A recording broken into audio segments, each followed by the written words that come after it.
And Toronto Pride isn't the only organization that's been hit with rising costs. Other groups have also been struggling while planning their upcoming events. And for more, I'm joined by Mishka Crichton, Toronto Caribbean Carnival Festival Management Committee CEO. Mishka, thanks so much for joining us tonight. Thanks for having me, Scott. So we're hearing from Pride about soaring liability insurance and policing costs. Are you dealing with the same issues planning your big event, which of course is also one of the other big events of the summer?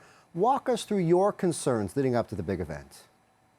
Yeah, just like Pride, we're also facing some of the same financial struggles.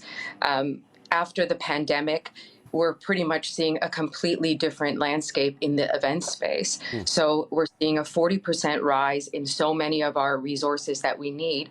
And of course, insurance and security and paid duty officers, these are rates that are also changing as everything else goes up in the world. But at this point, those are areas that we, like other festivals, we won't be able to skimp on. We absolutely need to have the insurance. We absolutely need to have our security.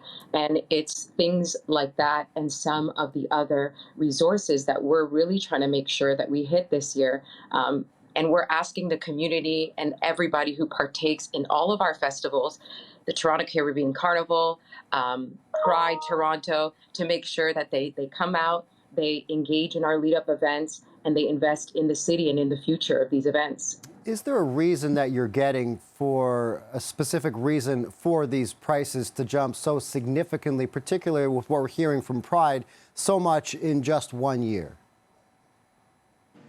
You know, I really can't speak to the insurance brokers and the pricing, but this is something that we're seeing across the board. So it's not only, like I said, our insurance and security, it's every single item and piece of the festival down to the people resources that you're able to hire as well.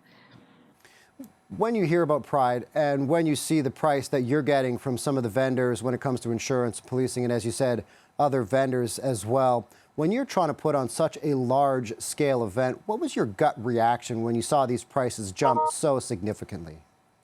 You know, the first thing I always think about is the community, the Caribbean community, the Toronto community at large, the Pride community. These are events that not only do they connect each other, but they are events that allow the city of Toronto to be able to say that we are a city with such a rich, diverse culture. And the first thing always jumps into my mind is, how are we going to make sure that these events can not only thrive and continue to grow, but also that we are making sure that we're supporting this community and also doing our part to make sure that our city becomes more diverse and more inclusive.